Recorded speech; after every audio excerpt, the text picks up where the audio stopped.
Guardrails are meant to protect drivers from hitting something dangerous on the road, but sometimes the guardrails are that danger.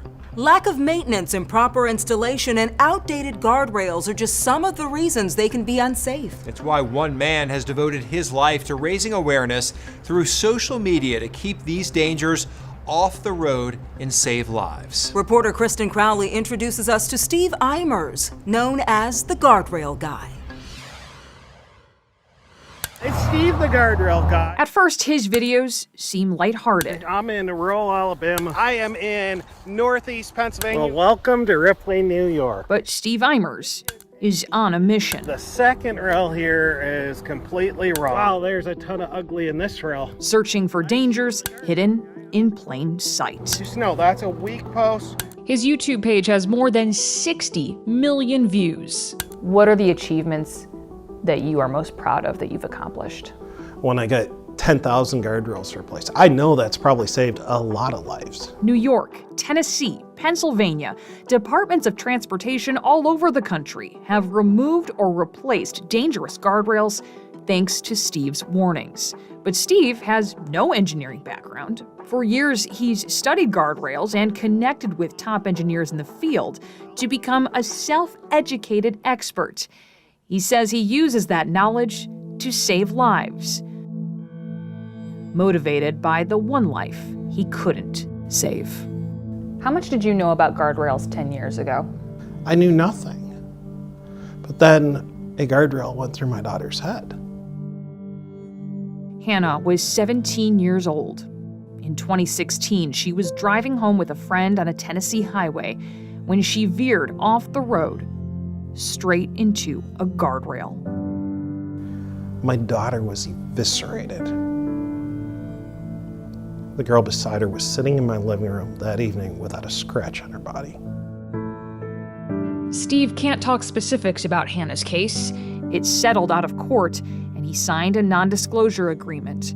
But since her death, he's worked to prevent serious and deadly crashes like these. That's a bad wreck. He got ejected. Who would have thought that the freaking guardrail would do some like this? Steve says this Georgia crash involved what's known as a breakaway cable terminal, or BCT, a guardrail banned from installation on U.S. highways since 1995.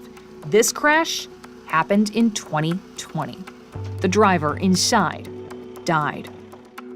In many of the situations, we're talking about very old and obsolete equipment. We have blunt end terminals that have killed dozens. There's no requirement for states to remove outdated guardrails, but they're just part of the problem. These safety devices are highly engineered and their installation has to be precise. Steve says mistakes can keep guardrails from working like they're supposed to, locking up the system, turning them into spears. How many guardrail spearings have you seen?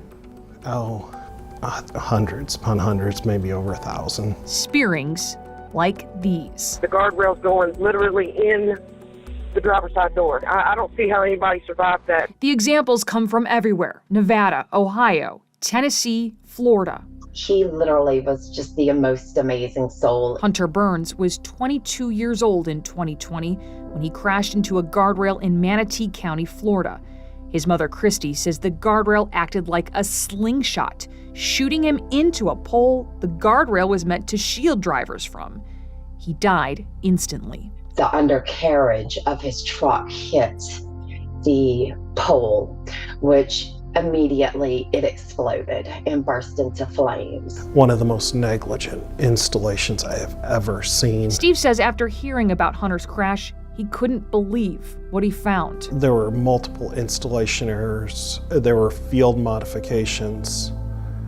The second rail was upside down and backwards. And the problem, he says, is dangerous guardrails capable of killing people are not uncommon. I've looked at probably 100,000 miles of road across every state in the United States. How many of those states have you found no problems with guardrails?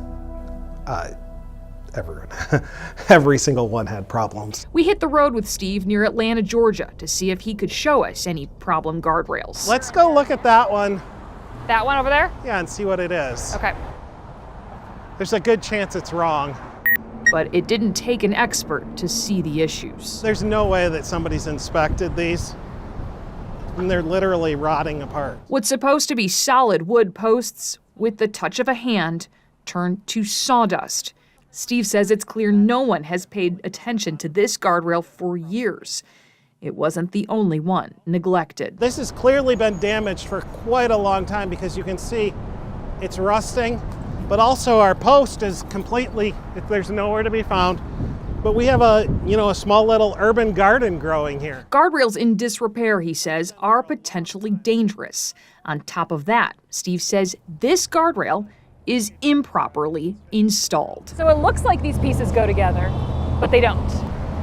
Yeah, we have no standards on how we're going to teach these people how to install guardrails. Across the country, each state's Department of Transportation is in charge of installing and maintaining its guardrails, but there is no federal law requiring any training. That means the type of training and the frequency varies, if people have training at all. That is quite a tear in a guardrail. Steve is trying to put pressure on state and federal governments to change that, getting support from those watching his videos and those living his same loss. What do you think about the work that Steve is doing? I will tell you, I have never seen someone so devoted and care about so many people and their lives that he just wants to save other people. Save them like he wished someone would have saved Hannah. I wish it didn't take losing my daughter to figure out what I am. I'm pretty good at it. This is a problem, and nobody's saying anything. If I don't say something, more people will die. The Federal Highway Administration is the agency tasked with making sure our nation's roads are safe. It does not set any guidelines on who can install or repair guardrails and doesn't require those people to have any kind of special training. The FHWA declined our request to sit down on camera and talk about our nation's guardrail system or the calls for more inspections. Instead, it would only say each state is responsible for its own roads.